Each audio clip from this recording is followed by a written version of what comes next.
Hello, Daniel, Nahrya, and Aimee.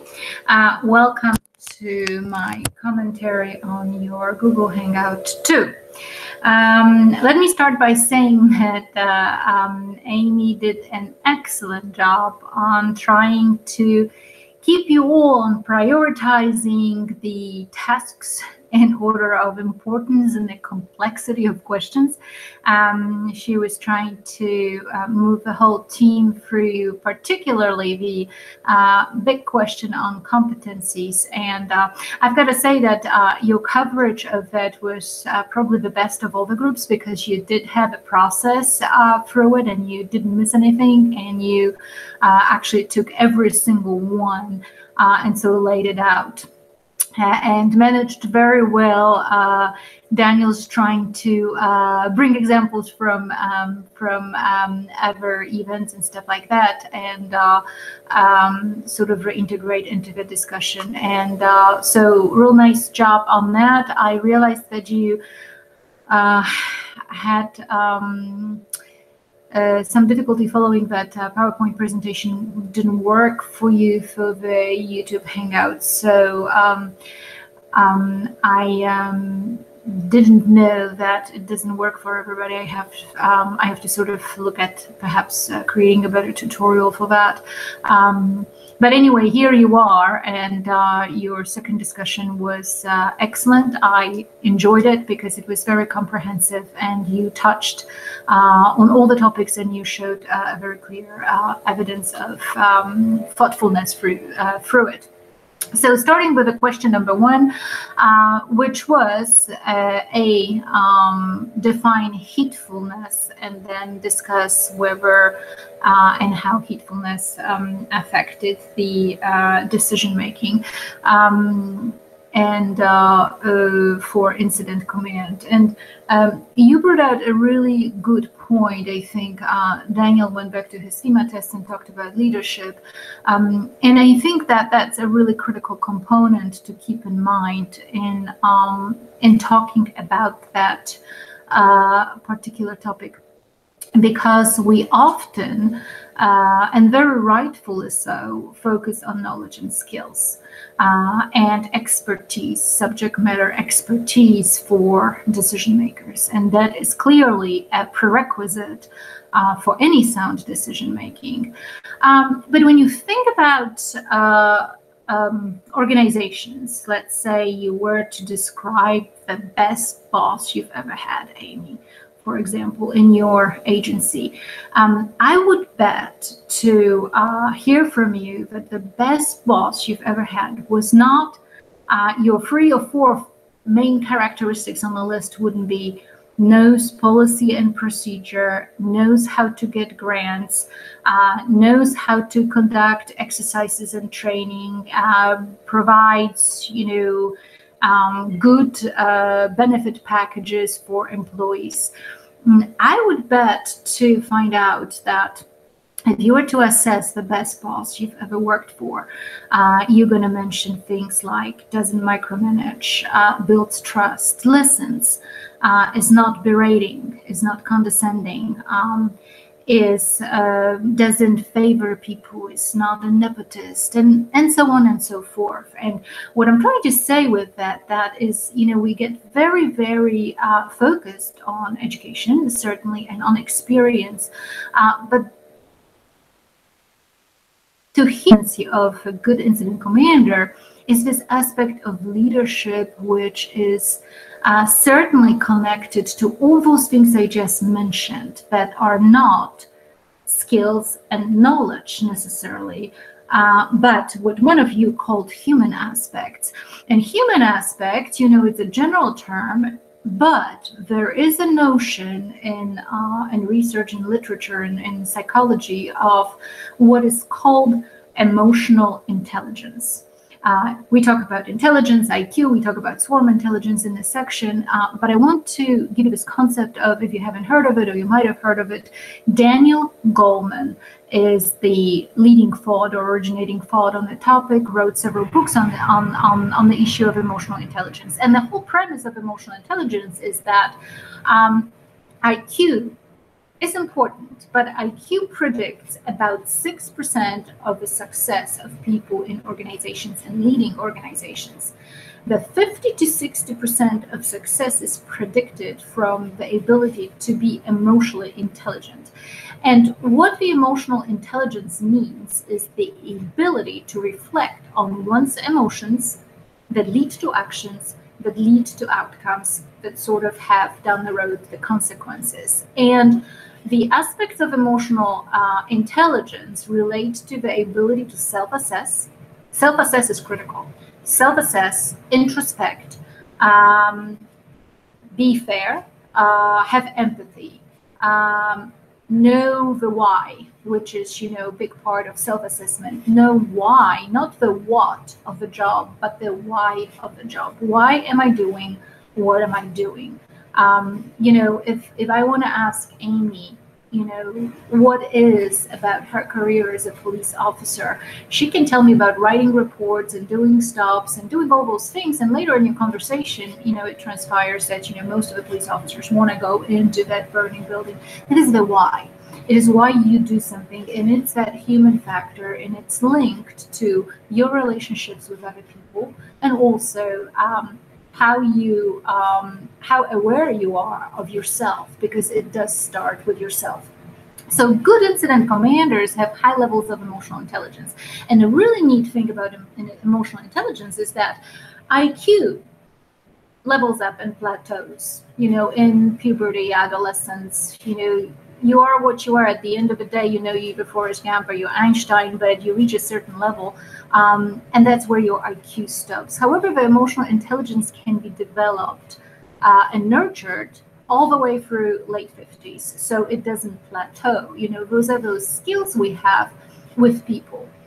And you mentioned all those sort of with listening, with perspective, listening skills. Listening is the ability for seeing your relationship to others, looking at, the empathy is certainly one of them, but it's also how to adopt different points of view and be flexibility.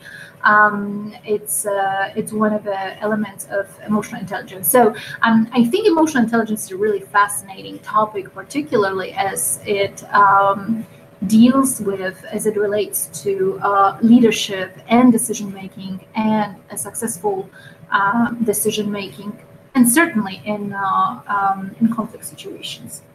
So you were talking, Aimee mentioned Waco from the readings as the example of the lack of heedfulness. And Waco is a very dear example to me, because my husband was in Waco and he was there for 28 days with the Federal Bureau of Investigations. He was there with the Jackson's Field Office SWAT team. And so in the second part of the siege. But certainly what happened in Waco was connected certainly to emotional intelligence, was in decision making, was what is defined in literature as sunk in bias. And what sunk in bias means is that we get to a certain point, we invest in planning and preparation, and we make a plan. And then at some point, we're invested in it to the point where we are not able to introspect, and we're not able to make a step back. So Waco was supposed to have an element of surprise. Obviously, it was clear that the compound, people in the compound knew from the postman and who was Branch Davidian himself, and we know that from the accounts of special agents that were working undercover at the compound.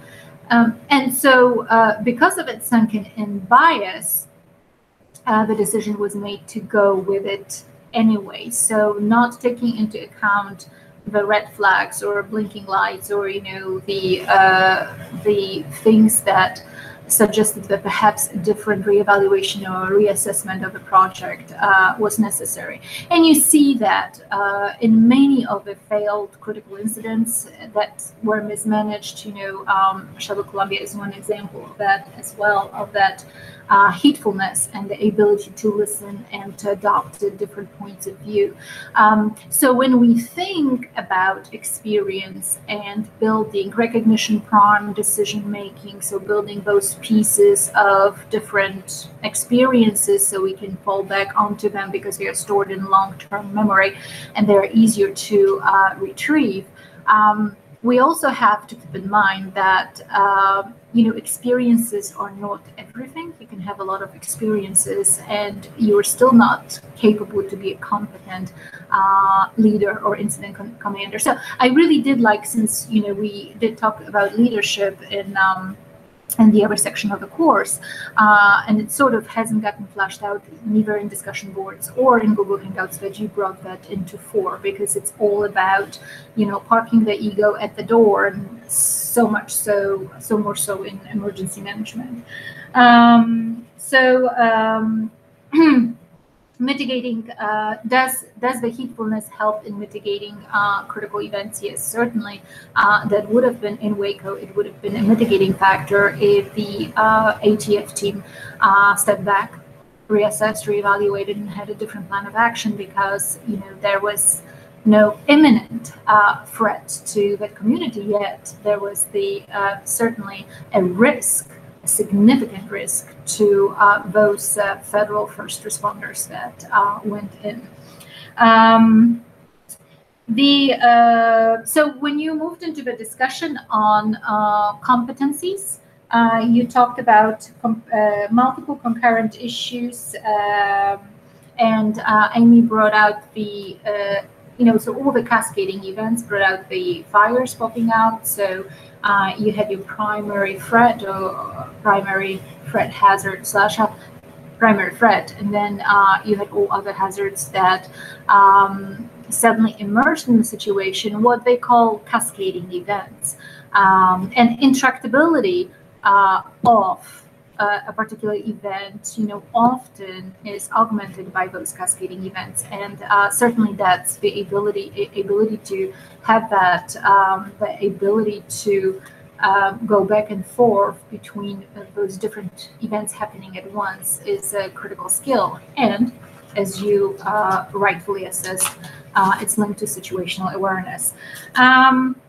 Prioritization, being able to prioritize things based on the importance and, with compressed timeframes. I think Daniel mentioned something about the World Trade Center in 9/11 and the prioritization by the fire, whether they were doing rescue or fire suppression. And Daniel, fire suppression was not considered very early on in the towers. It was the rescue mission that was a primary mission. So they were actually able to prioritize. They realized that they couldn't fight those fires the way, all the fuel that was burning, there was no way at those floors that they could suppress. So suppression was really not necessarily, that was actually good prioritization at that point. However, I do not agree with what you were saying, that they knew that the towers will collapse. I think that some safety engineers or some safety officer at some point predicted that already in the disaster phase. However, most of the responders did not have that future orientation, either because they lack expertise in building and design, and those structures were so iconic in the landscape of New York that I think it was pretty unimaginable that they can go down. So even though there were some experts, they were not heated, but it was sort of right in the midst of a lot of chaos. That's a good example. And that's the sort of communication. Those are people that were really, really low on the bottom, on the tactical level, or that bronze level of command, that were making those observations.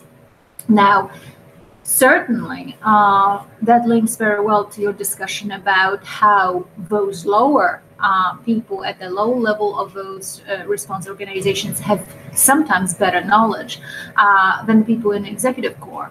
And developing a common operating picture is, it's a goal, but when watching the Dirty War movie, I am reminded of how transient the elected officials and politicians are. They are part of the policy making. They are on the executive level, sort of, they drive the policy and legal and all that, and coordination to that big event that happens in their jurisdiction. And yet their careers are short. Their tenures are short. They often get nominated or appointed without prerequisite domain knowledge. That certainly was the case of Michael Brown, who was the director of FEMA during Katrina. You mentioned Katrina. There was certainly the case of Nagin in Katrina as well. So those political appointees have agendas. Their longevity is short. Usually one term. If they are really, really good, they'll go to multiple terms.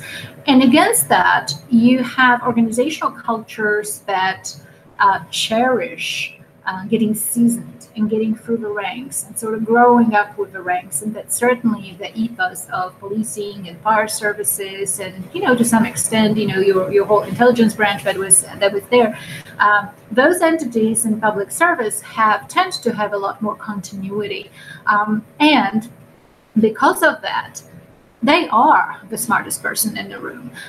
Like you said, the watch commander, brought out all those concerns, and they were dismissed by the political entities, because political entities have a very small window to demonstrate their greatness until the next election, where they have to sell their agenda again. So they're very anxious. Their priorities are different, and that's part of emotional intelligence, again, is to know when you are not the smartest person in the room. Because I believe that, I don't have to be the smartest person in the room, but I've got to know who is.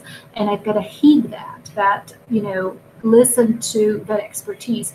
And for a lot of people, particularly in political positions, forgoing and parking the ego at the door is very difficult, because it is the ego that drives them, in their political careers. And certainly it's not the case with everyone, but, when you look at the mayor or prime minister of London, that, primary public official function that was played by a female in the movie, she was quite anxious, and she was quite tunnel visioned.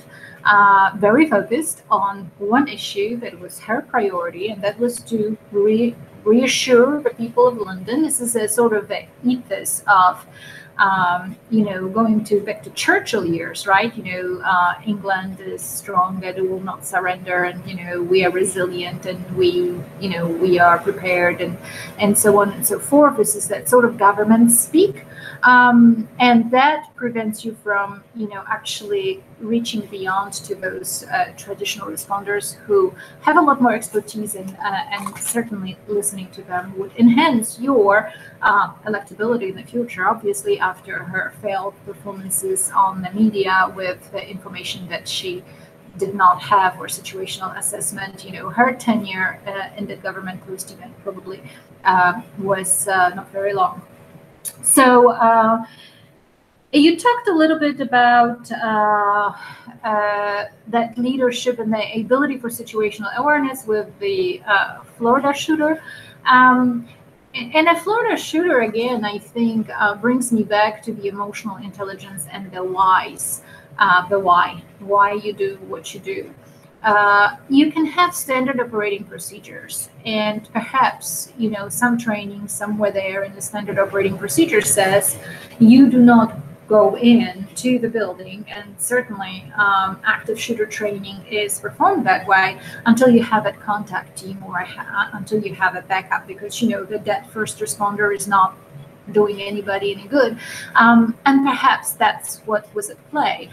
But at some part, also, there is the emotions, right? There is that emotional intelligence, and there is ethics, and there is ability to chuck the standard operating procedures, and getting into some actions that are required by your vocation or the reason why you do this job. And this is a very delicate balance. As you watch The Dirty War, I wonder what you think about Mari going into extinguishing those fires. Now, obviously, he is thinking about possibly his wife could be there, but I think more so than anything, he is just so frustrating at organizational inaptitude that he has witnessed. I mean, remember, he was about to quit. And so he is breaking the standards, and he's breaking the directives, and he's taking an action based on his line in the sand. And so why I think this is really important from an emergency management point of view, and it comes out in your conversation later, this whole debate whether emergence is self-organization or going outside of standard operating command and control, so to speak, can be married. If command and control and this independent behavior is good, whether they mesh, and you as a group decided that they don't. But I'm here to tell you that actually it is more a rule than exception to the rule that in critical events, self-organization will happen, self-action will happen, because people do have the whys, right? There's emotions, there is emotional intelligence, not all about knowledge and skills. It's not about this, it's not all about cognitive, it's not all about making rational decision. And so if we do not acknowledge that as incident commanders, then I think it's a blind spot if we don't acknowledge that rules will be broken because of political constraints, because of competitiveness, old historical rivalries that you were discussing, that are enemies of swarm intelligence, certainly. And so for a good incident commander is to take that into account. And I don't know if you read, I really like of all the stories in that book by Flynn and Arbuthnot, I really like the Navy commander that takes Her Majesty's ship, Gloucester, I think, to the Falklands. And as he's going to the Falklands, we obviously expect that he has experience, which is a combat experience, which is, the domain knowledge, which is, strategic visioning for whatever the military goal is. But as he is prepping for that campaign in the Falklands, his situational awareness is enhanced by constant monitoring of his people, constant assessment of the shifts, the people working those shifts, who is tired, who's got what function, who's been at what for how long, and their families and things like that, and having interest in it. Because I'm not saying that that Navy commander is going to be a counselor for his people, but having that awareness of how the team functions, where it is at the functioning level, where it is at the levels of stress and fatigue, it's going to be all very important in him making future decisions, so that future orientation is really very highly anchored in knowing how to run your ship, so to speak, not in a technical sense, but more in that what you mentioned is a human aspect. And that's a big part of leadership. So, I really like all those stories that are of different commanders in that book. This one appeals to me specifically because it's so detailed on how, he went about making sure that he had that level 3 situational awareness, that, he knew where his weaknesses could be, where his soft points might be, where his vulnerabilities might be, not particularly structurally, but in that very complex human network that he was with. You talked about predefined options. So one of the abilities of a good incident commander is to be able to have a repertoire of predefined options that we otherwise called, field operating guidelines, standard operating procedures, and all those codified checklists and things that we have identified would be good to lead us through the process, and those are excellent, obviously. You didn't really give an example from the movie. I think a really good example from the movie is the one in the Emergency Operations Center when they're dealing with a plume and that contamination is spreading, and they have a model and a formula for monitoring plume prediction, so to speak, model. And there is a standard operating procedure, but nobody truly understands what it means. And that's number one. And number two, this thing is changing on them, right? So they have to move those coordinates, and there's the inability to follow the standard operating guideline, because you do have to break that and come up with the adaptive solution. So here is where that flexibility comes in, which is again part of emotional intelligence, not necessarily any previous experience per se, or blocks of experience, but more of that human aspect of relating to people, relating to organizations. And how many standard operating procedures do we have, and how often do they get revised?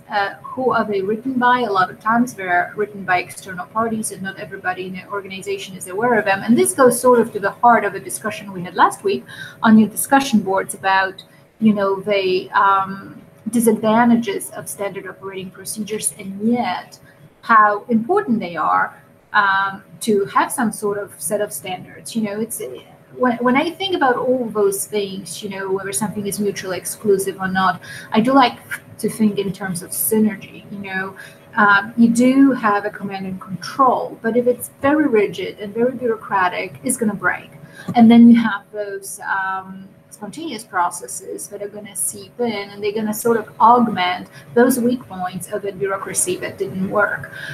So very similarly with decision making, you rely on standard operating procedures and guidelines, but you're flexible to where when they don't work, you don't have the paralysis by analysis, which is a common error in decision making, to where you cannot make a decision because suddenly your expectations get violated and you can't move a step forward because you've always done things based on that checklist, and now something is off. And that's where that adaptability comes in, which is a big sign of a good leader. So really going down with the new courses of action. This sort of feeds into the next characteristics: flexibility, adaptation to new courses of action, and being able to get out of that sunken bias and think,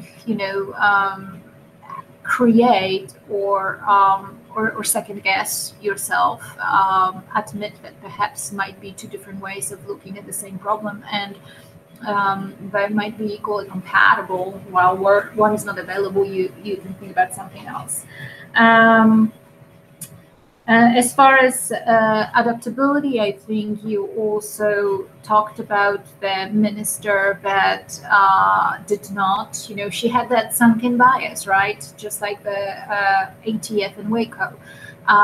She has conducted the drill, and the drill, in her opinion, was conducted perfectly, or not maybe perfectly, but it was done. It was checked off. It was, she can move on now to the next point on her agenda. Whereas in reality, it takes stepping back and reflecting. And Aimee, I don't know if you would agree with me, but I have watched a lot of active shooter trainings, and a lot of times in that active shooter scenario, when you're an observer, an external observer, you see a lot of things that just don't look good. But then at the end, in the after action review, we start with, all the positive things, because this is the right way to do it, right?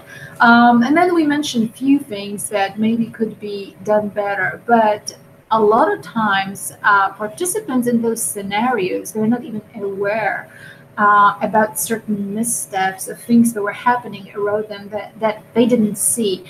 That's why I think that it's really, really important to film those and actually do debriefings based on the video footage, where you can actually document where you were and do some self-introspection. Because I think we all like to feel good at the end of the day and say it was a great job, but a lot of things get missed in those debriefs. And I've seen it for many years, to where, a lot of lessons are not learned because there's inability to sort of follow through with a cognitive breakdown of making decisions step by step, and I think certain timidity or shyness about challenging people, because we all want to be good bosses. So I don't know if you agree with me on that, but I have seen it and I have witnessed it. Now I've seen some active shooter scenarios where the debrief was kind of like, was I in the same exercise that you were? Sort of like that watch commander from that challenged the assessment of the exercise by the Prime Minister. Dislocation and economical impact and big population dislocations. You did talk about that heatfulness, radioing in about the novel threat or something that wasn't anticipated, and that fueled new decision making about what to do with the hardening of the region and life-death outcomes. I think you talk about that with respect to 9/11 more so than the Dirty War movie, and the the life-death outcomes bring in a lot of concerns of decision making, such as accountability for just like with keeping the people in that cordon, and or imagine it will be a quarantine. If there is an issue of quarantine and people getting sick and getting out of a quarantine and being able to infect people, those are ethical decisions with a lot of consequences, and people are going to be questioned, and there are going to be commissions that are convened. And so with respect to leadership, good leaders, when they have good situational awareness, as you mentioned, they can actually pinpoint key decision points and say, this is the information we had at a time, this is how we acted based on this information. Now, certainly, it might have not been the best information, but this is, we did those decisions based on that. But certainly being at the very, very top of the food chain means a tremendous responsibility. However, I think that it is very important to also keep in mind that at the end of the day, everybody can be sued. And the fear of being sued, or the fear of being criticized, or the fear of being taken apart by the media should not interfere with our why and the lines in the sand and the mission and what we truly believe. And so I think that good incident commanders have a very, very deep, what makes them successful in dealing with those big dislocations and economical impact is if they are true to their why, if they're true to very deep convictions about what they're doing. They're able to do so, like you argued, when they know their environment, when they know who they can trust, when they are trusted, when they are supported. And when they're trusted, when people are trusted, they have a lot more ability to be courageous. They have a lot more ability to make a leap, to have a creative thought, to go through with a creative thought. If people are given authority with a little trust and little confidence in them, then of course, that causes a whole set of issues. So certainly, interesting points for discussion. Sworn intelligence, I really liked the way Aimee described it as a, swarm of bees, getting ready for one big collective sting operation, no pun intended. And so a collective behavior versus individual or ego-driven or arrogance-driven behaviors, or independent action, isolated action. And I think that it's in this conversation that Daniel brought out the 9/11 decisions. And I think in 9/11 it wasn't necessarily as much of a breakdown as lawful state and federal, as much as it was significantly the lack of information sharing among different federal organizations that have been rooted in historical rival intelligence, and one of the enemies is historical rivalry. Well, obviously, the entire 50 or 60 years of rivalry between CIA and FBI, going back to Bill Donovan and Hoover, certainly created organizational conditions that were not very conducive in 9/11, pre-9/11 era to that collaboration or having that ability to listen and accept the other points of view, because each agency considered itself more important or operating to their priorities, or having a disdain for the other. And then again, this goes back to collective behavior is built on trust. It's always built on trust in the leader and in other members of its swarm. So when you talked about those suits, certainly people like first responders certainly do their job with higher levels of confidence and better decision making when they know that somebody has their back, that they can make that decision, and they're not going to be thrown under the bus later. So this equipment, if you have failures from leadership in supporting you, because this is clearly lack of support for the first responders when you're getting faulty equipment, or you don't take their shared contributions. As I said, those strategic levels and tactical levels of those services know best what they want, but government, of course, works on government contracts in England. Certainly, all those services are very highly centralized.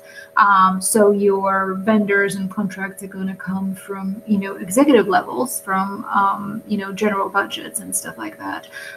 So, those contracts go to the lowest bidder, of course. And but that's not even an issue. The issue is, do you ever sit down and figure out, what those people need?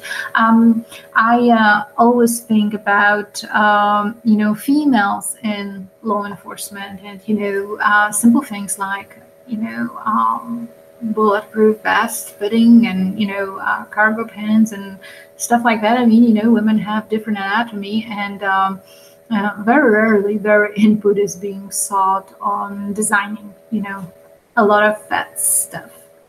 So certainly, reaching across different level of organizations to build that trust, and that builds that helps with self-organization, and helps with robustness, because now, instead of all the bees flying in all different directions with their wasps with their stings, you have a concentrated, very targeted, very focused effort, and it's the common purpose that brings people together, but they also know that people around them bring different expertise, bring different value to it. You were talking about that swarm intelligence, coordination, collaboration between different levels of government in Katrina, like Governor Blanco not requesting aid, and all the agencies blaming one another. Blame is certainly one of the symptoms of lack of collaboration and coordination. The agencies in the aftermath will spend a lot of energies on trying to protect their turf, and trying to document that they were right in the decisions that they made. But the paradox in it is that it's not really necessarily important who is right, but whether the things could the things have been done right for the people. And so again, you forget the why, and it's certainly not a shared mission.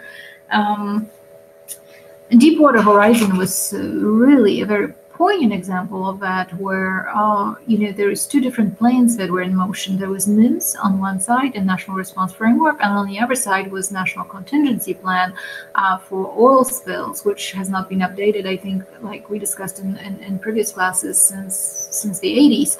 So when the two different plans came together, then, you know, there's just no ability for all those governors from different states to talk to the Coast Guard and BP and stuff like that. So that was, you know, already there, the system breakdown that, you know, they should have worked it out beforehand.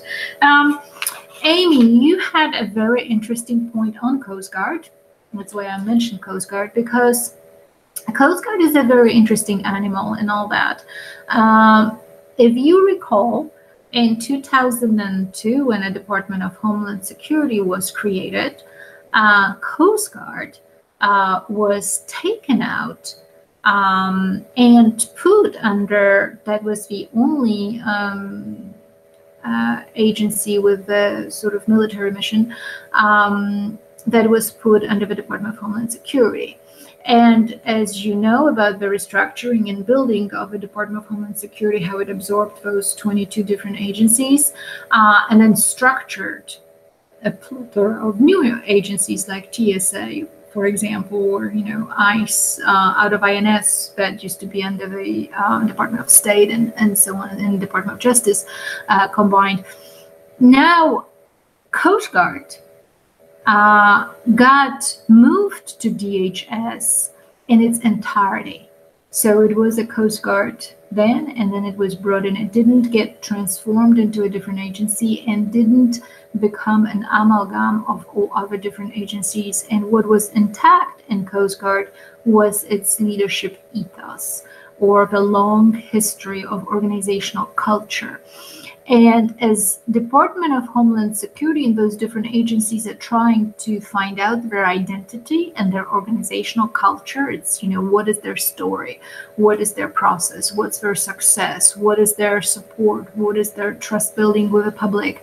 Coast Guard came wholesale all with that. And there's really good research on organizational dynamics and organizational culture and how Coast Guard came to be part of Homeland Security. So it is a little bit different animal in that it has had a long history of that good leadership. And so they didn't have to adapt truly as they got pulled in kicking and screaming into the Department of Homeland Security. So Coast Guard can focus on its mission because it has known its mission. It's known its why for a long time, while Homeland Security is still trying to figure out its own anatomy, and it's probably very difficult for those new agencies like TSA to figure out their ethos and their culture and their story and their why when, you know, there's just so many transformations related to something being new. So I think Coast Guard is a very interesting case, a good area for research, certainly. And again, you mentioned about when you talked about the command and control versus swarm intelligence, you talked about, I think Aimee used the term going rogue, and how certainly in critical incidents, these control of the situation is important. But I think that I would expect that from Aimee because you are working in those highly structured environments. Police departments are still following a very paramilitary structure in organization, chain of command, and all those extremely hierarchical types of decision-making where decisions typically come from the top down. Whereas, 90% of our private businesses do not operate that way anymore. The business models for organizations are different than policing organizations, which, it'd be very interesting to see whether policing organizations adopt to different models of running things, but certainly the fact that things happen and emerge and self-initiate, it's troublesome for individuals that work in those organizations. And again, it takes me back to that realization by traditional first responders, particularly in public safety, organizations that people do think differently in different organizations. They do run things differently in different organizations. It is not top-down approach, in different organizations. It is, it's a different mindset in private business. So leadership, organizational cultures and stuff like that are very different in some of the police departments or sheriff's offices versus, let's say, a private hospital or a university, and so on and so forth. And acknowledging that those organizations will tend to be more nimble and more flexible and less bureaucratic, I think it's very important for first responders, so they can acknowledge that there are different members that come into the crisis situation. And I'll just give you one example. Nurses think differently. They really think differently when assessing risk than police officers do. And when you don't do joint training, you will never ever learn that. You will never ever know how a nurse makes a decision about a patient versus how a police officer makes a decision to go into a building where there are shots fired.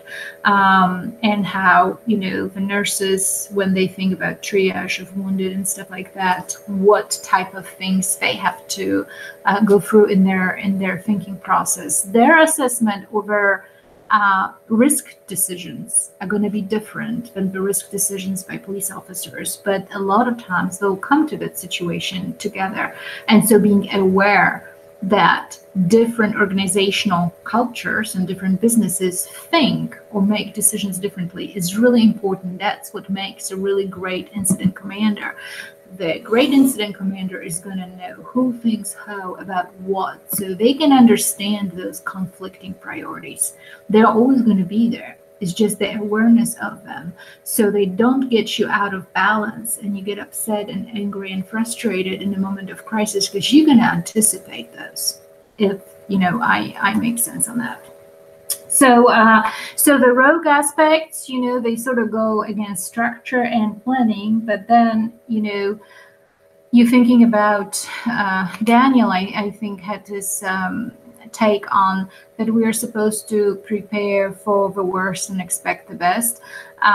That's a very that's a motto to live by. Certainly, we're supposed to do worst case scenarios and stuff like that. But the tendency is for people to focus on frequencies and vulnerabilities to risk. So, our highest vulnerability for that particular business is to this, that, and that. And our priorities in budget, spending money for training, in reality, is going to be on our vulnerabilities and probabilities of the event happening, not necessarily on low probability, high consequence events, particularly if they haven't happened in quite a long time, because our organizational memory is short of those events. So as much as we would like to plan for the worst case scenario, we often don't, because we're looking at the more realistic middle lane type of things that we generally deal with. And that's why you see all those different entities being created for, terrorism, fusion centers and stuff like that. They are created for terrorism, but in reality, their function becomes, assisting in natural hazards more so than, they do shift their mission.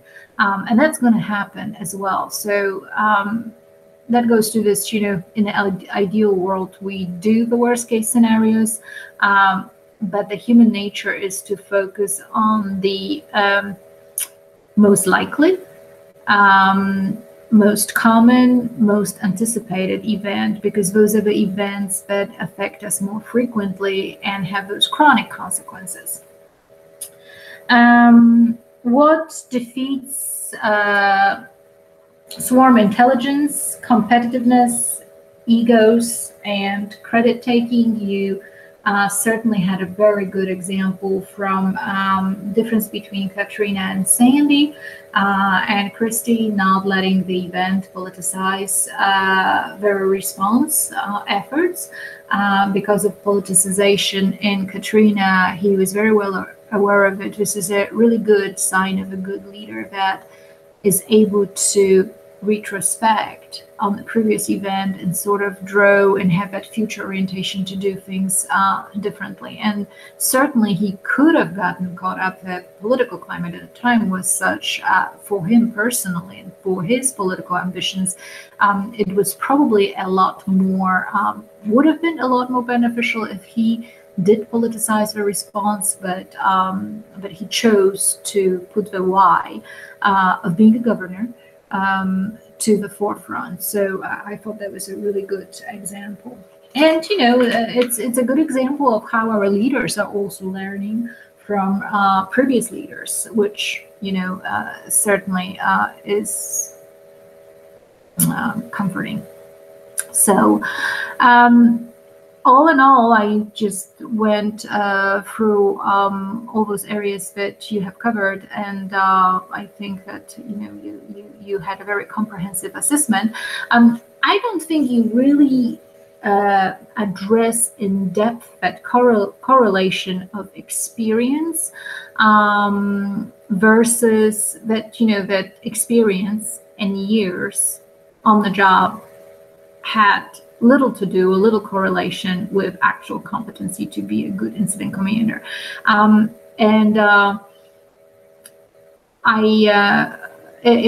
might have alluded to some examples, but certainly I always think about those things that we do, that we have always done, and that have worked out for us, type of mantra. Really big enemy of adaptive and creative decision making, and the ability to think, reflect on the practice. I do think that there's two sides to the experience story. It's critical and needed, but it's not necessarily always assessed properly, whether it's a good experience or if it's a bad experience or years and years of it that have accumulated into some kind of chronic lack of proper assessment or realistic assessment of certain processes. I'm going to leave you with that. I'm looking forward to watching your planning scenario for the event in Houston, and you will hear me on the next one. Thanks. Have a good week.